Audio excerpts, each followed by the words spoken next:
Antes do Big Bang, o tempo não existia. Não existe tempo sem matéria. E não sabemos como é um espaço sem tempo. Só conseguimos explicar nossa realidade levando em conta o tempo e seu efeito sobre o espaço e as coisas.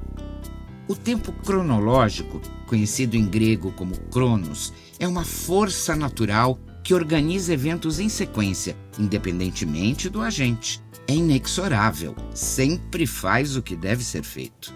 Caminha para frente por todos os segundos, minutos, horas, dias, anos e eras, até o limite de toda a matéria do universo. Ele afeta tudo. É o grande genitor de todos os eventos. As galáxias, estrelas, planetas, plantas, animais e organismos. Mas a partir de um certo momento, Cronos percebe que não está mais sozinho. Seres sencientes começam a ser espectadores de seus próprios comportamentos, capazes de refletir sobre si mesmos e perceber o tempo de forma diferente. Aprender, mudar, envelhecer, lembrar, amar, morrer. Surge então Kairos, o tempo subjetivo, o tempo percebido, o tempo interpretado, o tempo presente. É quando nossas atividades afetam diretamente nossa percepção de tempo. E também quando todas as distorções dessa relação vêm à tona.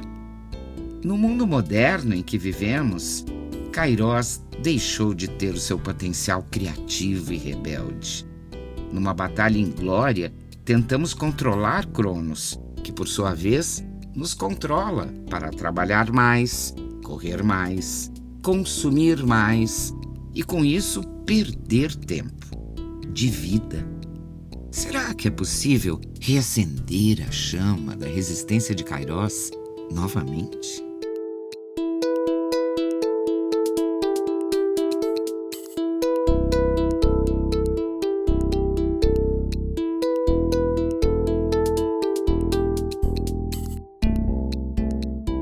A relação entre o tempo cronológico, né, que seria o Cronos, e a percepção de tempo, ou como que você distribui suas atividades ao longo do tempo, que seria o Kairos, né? Na verdade é um conflito, né? Então, como o tempo a gente não cria, né, o tempo é algo que a gente experiencia, a gente mesmo tem que lidar com uma coisa que vai passar, independente do que a gente quer ou não, é um conflito. Percepção de tempo, apesar de ser algo muito básico, desde a física, mesmo na psicologia, tem uma diferença interessante entre 3 conceitos. Que é o conceito de tempo cronológico, a ideia de percepção de tempo e da percepção da passagem do tempo. Então tem o tempo físico, que é o tempo que a gente estuda no colégio, e já tem toda a sua discussão se existe ou não, quão maleável ele é, mas isso é razoavelmente independente do tempo percebido. Quando a gente fala que o Einstein dizia que o tempo era relativo, isso não tem nada a ver com o tempo ser relativo para nós, seres humanos. Mesmo que para a gente o tempo seja relativo, porque a gente imagina que como você percebe o tempo pode ser modulado por uma série de fatores. O que a gente chama de percepção de tempo, na verdade, envolve uma série de habilidades diferentes.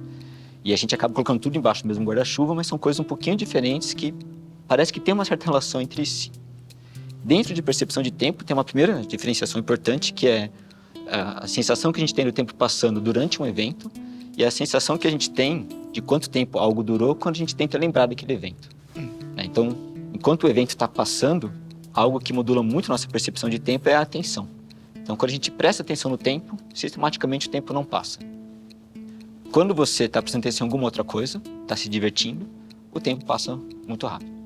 Então, isso é verdade enquanto o evento está acontecendo. Na memória, parece que tem outros fatores que têm um papel importante aí. E aí parece que um fator importante é quantos eventos você lembra durante aquele período. Então, períodos vazios, você num ponto de ônibus que não está fazendo nada, quando você vai lembrar daquele evento, você tende a subestimar aquele intervalo. Período onde muita coisa aconteceu, quando você lembra, você tende a superestimar. Um exemplo que uma pesquisadora tem utilizado, que estuda memória e tempo, ela fala de quando ela estava em trabalho de parto, ela falou, bom, meu parto durou muitas horas, que durante o trabalho em si, parece que nunca ia acabar, mas os primeiros minutos que ela teve contato com o filho dela, que ela conheceu o filho dela, na memória parece que duraram muito mais do que o trabalho de parto. Então, também mostra um pouco essa dissociação e mostra também por que a gente acha que são coisas diferentes.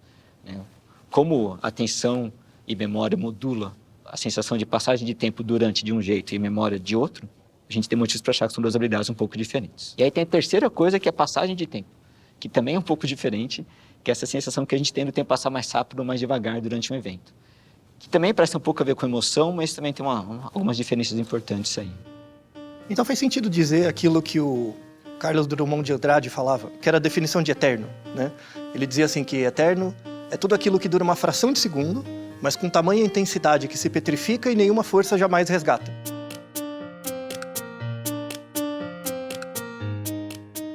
Quando eu vejo um bebê nascer, eu gosto muito de olhar para os olhos do bebê. E cada bebê tem um olhar.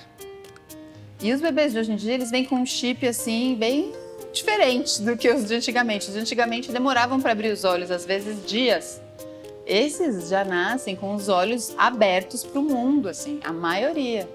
E um olhar penetrante, sabe? E cada um tem um olhar diferente. Toda vez que eu olho no olho deles, eu falo assim, gente, isso aqui é o início de uma biografia, né? A percepção de tempo e espaço no parto, ela é bem diferente da percepção da vida cotidiana, assim. Eu sinto que abre uma fenda de tempo e espaço, assim, sabe? Durante o trabalho de parto. E não importa muito se é um parto difícil ou se é um parto fluido, um parto fácil, um parto rápido. É uma outra qualidade de percepção. Porque a gente está muito inundado de hormônios que não são hormônios comuns a gente ter naquela quantidade. A gente tem esses hormônios, mas assim, é uma inundação, né, de hormônios. E a experiência que a gente está vivendo no nosso corpo, ela também não é nada ordinária, né? Então, todo o nosso sistema fica direcionado para aquela experiência e a gente não está com o nosso neocórtex, com a nossa parte racional, ligado no tempo cronológico. A gente não vê o tempo passar. Então é muito comum as mulheres no trabalho de parto se assustarem com o dia amanhecendo. Eu já tive mulheres que me perguntaram depois do parto, que sala que eu estava quando eu pari? Foi no centro cirúrgico ou foi na sala de parto normal? Porque ela estava no melhor lugar que ela poderia estar. Ela estava dentro dela, né? Ela não viu onde ela estava porque a percepção dela estava zero para fora. Ela consegue abstrair, assim, né? Ficar no límbico, no primitivo, sabe? É uma outra parte do cérebro que está mais acionada ali, né? E é muito bonito quando ela tem condições, inclusive no lugar onde ela está, de não precisar atender demandas do tempo cronológico e poder mergulhar nessa fenda de tempo e espaço que se abriu ali naquele momento.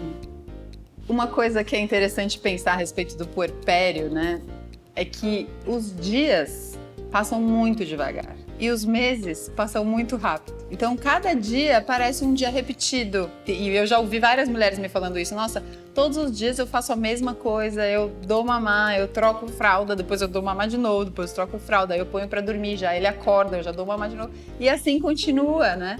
E os meses, de repente, quando eu vejo, tá na introdução alimentar, tá engatinhando, e como assim que chegou até aqui? Eu sinto que a gente precisa pegar as nuances dos dias, porque a real é que se a gente prestar bem atenção, naquelas 24 horas, a criança está aprendendo muita coisa. Os primeiros 6 meses de vida de uma criança, provavelmente é o momento em que a gente aprende mais coisa na vida, assim. 6 meses, 1 ano, né? Que a gente aprende a se locomover, mexer o nosso corpo, falar, comer. A gente não fazia nada, nem respirar, a gente respirava pelo pulmão, né? São muitos aprendizados, assim. Agora, se a gente consegue pegar a nuance do dia, a gente consegue ver as sinapses acontecendo, sabe? Você vai acompanhando em cada troca de fralda um movimento novo, um olhar novo, um balbuciar novo, que de repente viram sílabas, que de repente viram palavras. Então é muito bonito isso, a gente poder ter tempo de qualidade e presença com a criança, porque a gente percebe essas nuances diferentes de quando a gente tá só no cumprir meta, sabe? Ticar a função do dia, assim. A gente uma vez conversou, né, sobre um livro do Oliver Burkeman, que chama 4.000 Semanas. Parece um número grande, 4.000, né? Não é tanto, dá 80 e poucos anos, né? 4.000 semanas. Que é mais ou menos a idade, de uma sociedade industrializada, rica, não é o caso do Brasil, infelizmente, mas uma sociedade rica, em torno de 80 anos é a média da vida das pessoas. Se você parar que a gente tem em torno de uns 40, a gente está na metade, mais ou menos na metade do caminho, né, das 4.000 semanas. Se você parar para pensar que faltam 2.000 semanas na sua vida, é muito? Eu acho pouco. Acho que quando você para pensar que você só tem mais 2.000 fins de semana na sua vida, você só tem mais 2.000 semanas para ler livro, para ficar com suas pessoas queridas. E quando você para pensar, né, eu vou viver mais potencialmente 2.000 semanas, talvez pessoas da minha família vão viver menos. Então, não é que eu vou ter mais 2.000 semanas com meus pais, com meus avós, com meus bisavós.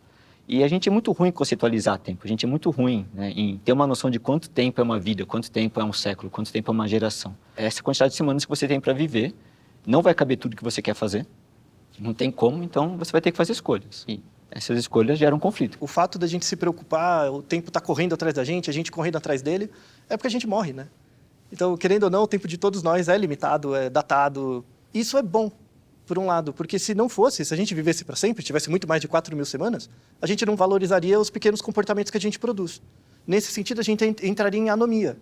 A vida perderia o sentido. O indivíduo perde o sentido, né? O sentido de existência, né? Se você pensa na sociedade do trabalho, em que você vende uma parte do seu tempo, obviamente, para receber algo e transformar isso em usos, né? Então, também em comportamentos e prazeres e coisas do tipo, é uma outra economia, né? Uma parte vai ter que ser para o trabalho e com base no que você ganha nisso, você vai investir uma parte nos seus entes queridos ou em experiências, em coisas do tipo. Talvez o grande desafio hoje da modernidade não é o quanto de coisas você experiencia ou o quanto de coisas você tem, mas a sua capacidade de poder escolher as coisas mais significativas dentro de um espaço limitado.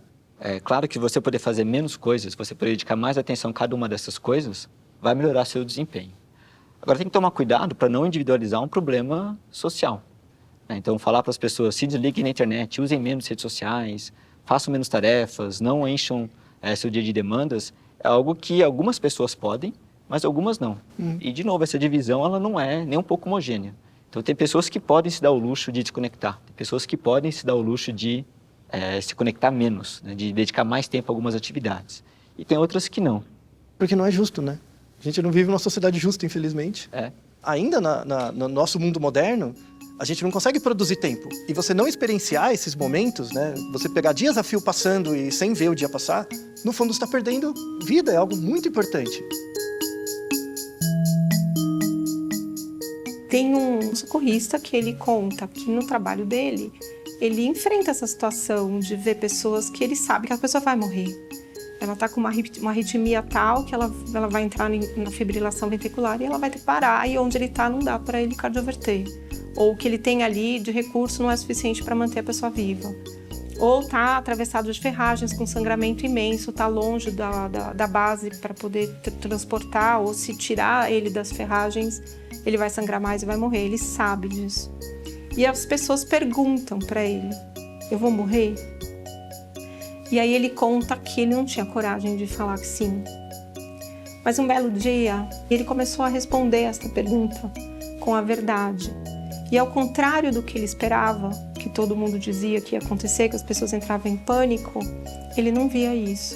Ele via nos olhos da pessoa uma paz imensa. A inquietude da gente na hora de morrer, subitamente, assim, agudamente, passa por essa avaliação do que foi nossa vida e 3 perguntas rondam. A minha vida faz sentido? Fez sentido eu estar nesse mundo? O que eu deixo de legado? O que eu deixo de lembrança para essas pessoas que eu convivia e para o mundo? E eu não queria ter feito mal para ninguém, eu queria pedir perdão. Então, esses 3 lugares são os lugares que estão mais disponíveis para a gente na hora de morrer do que o lugar do pânico, mesmo agudamente. Então, escolher o lugar do pânico é uma coisa muito mais rara do que a gente imagina. Por que a gente acha que o lugar do pânico é o mais frequentado? Porque nós ficamos em pânico quando a gente reflete sobre a nossa morte. Quando a gente pensa que ela pode acontecer, mas quando ela está acontecendo, você não vai entrar em pânico. Você tem coisas mais importantes para fazer do que ter a sensação de desespero. Eles se sentem muito em paz nesse momento. Os relatos de quase morte são praticamente todos assim. De dar uma sensação de paz maravilhosa, e a pessoa que tinha medo da morte perde o medo. Porque ela sente que é algo como se fosse mesmo uma passagem, algo muito tranquilo. Então não dá o desejo de morrer, porque elas se sentem chamadas para dar continuidade na vida, no seu projeto de vida, no sentido de vida. Mas elas não têm mais medo que aconteça, porque elas já tiveram uma experiência que foi muito boa. Então é muito bonito isso, né? Porque você tem uma experiência boa, mas você não desejar apressar, porque você sente que vale a pena você continuar aqui. É bonito demais.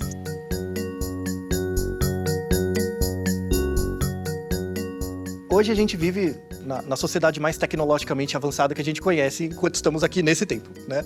100 anos atrás, a vida era um pouco mais lenta, no sentido de produção de coisas, ou no sentido do que acontecia com a sua vida. Hoje você entra em contato com muito mais pessoas pela internet.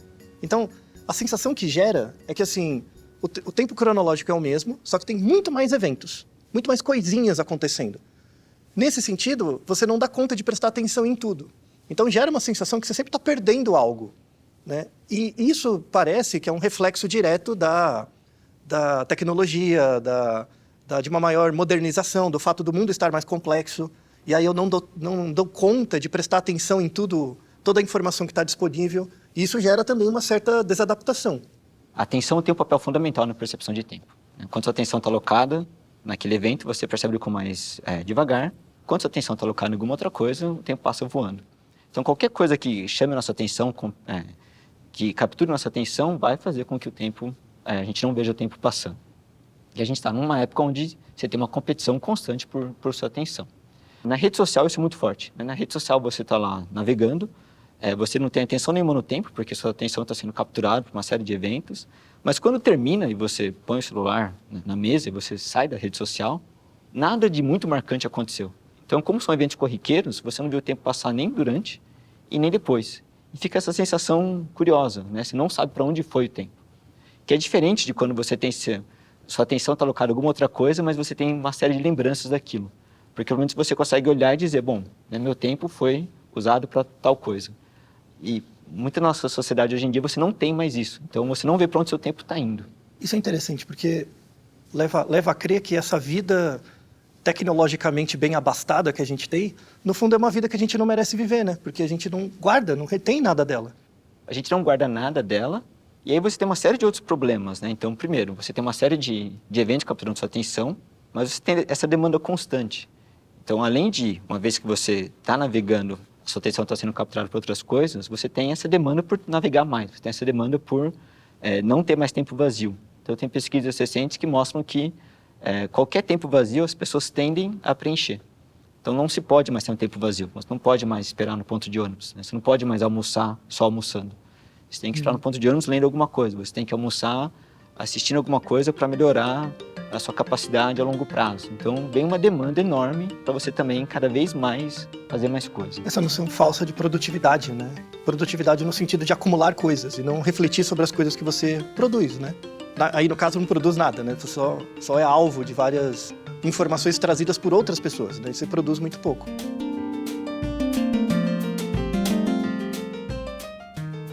O que as tecnologias digitais elas têm promovido, entre várias mudanças importantes, é efetivamente a aceleração da vida, né?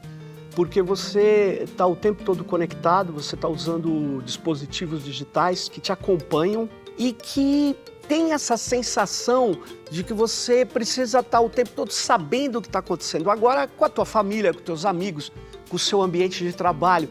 Então essa velocidade que tem a ver com o tempo, né, a velocidade newtoniana, ela é acelerada muito e ela acompanha o sistema, porque a pessoa entra numa rede social, a rede social sabe que é ela e vai organizar a primeira página em função dos interesses não somente dela, mas dos interesses comerciais da plataforma, que em geral é vender, né? Então ela te coloca em amostras o tempo todo. Alguns chamam de bolhas, mas não é só bolha, porque o tempo todo você está sendo colocado em amostras que os algoritmos te colocam. E quem organiza a amostra? O algoritmo.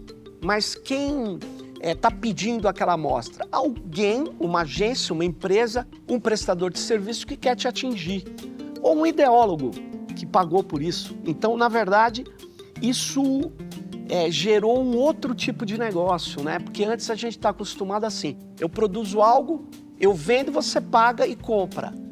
Não, agora não, né? Eu te dou algo de graça, você usa a minha infraestrutura, eu coleto os dados, eu tiro a sua alma, transformo ela em códigos, passo por aprendizado de máquina, extraio o seu padrão de comportamento e aí eu tenho você pronto para quem fala, olha, eu quero um cara que torce por Corinthians, que tem uma idade tal, que gosta de pizza, que tenha uma adesão política X, aí eu atinjo esse microsegmento. No mundo anterior da comunicação de massa analógica, isso não era possível de fazer.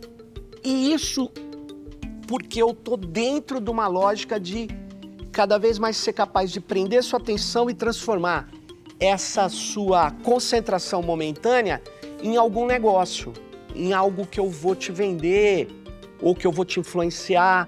Então isso, alguns pesquisadores, eu inclusive, nós chamamos isso de modulação do comportamento.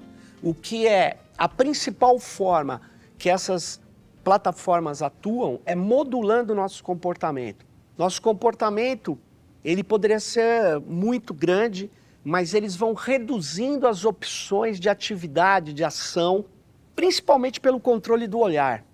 Aí você fala, não, a plataforma não produz conteúdo, então ela não influencia nada. Claro que ela influencia. Por quê? Porque ela monta aquilo que você vai ver, que você vai ler, que você vai ouvir. E quem monta? Um sistema algorítmico, em geral, uma rede artificial, né, uma rede neural artificial, que é um tipo de aprendizado profundo, que é chamado de inteligência artificial. Mas, na verdade, são sistemas automatizados que aplicam estatística e probabilidade com alto poder computacional. A velocidade interessa a um consumo, a quem vende e ao sistema. O sistema, você tem que estar o tempo todo criando, vendendo e consumindo, porque senão o sistema desaba. A nossa sociedade tem que controlar, tem que governar isso. Então a gente tem que começar a quebrar esse poder descomunal dessas big techs que diz que elas fazem, o que é uma loucura, né? Que o que elas fazem beneficia todos os povos do mundo. Não é verdade, as culturas são diferentes, elas, ao contrário, elas tornam tudo plano, elas querem derrubar a diversidade. A gente pode enfrentar isso, mas é uma longa disputa, são várias batalhas, porque isso mexeu com o comportamento das pessoas, né? E isso forma sujeitos, que eu falo, sujeitos que são velozes, mas são cansados, né? Sujeitos cada vez mais cansados, cada vez mais doentes, né? Cada vez mais sem capacidade de concentração. E aí, crianças com remédio tarja preta para poder se concentrar. Mas não é só um problema físico, é um problema da lógica social que leva os sujeitos a serem sujeitos de uma velocidade que não é razoável, né? É isso que está acontecendo.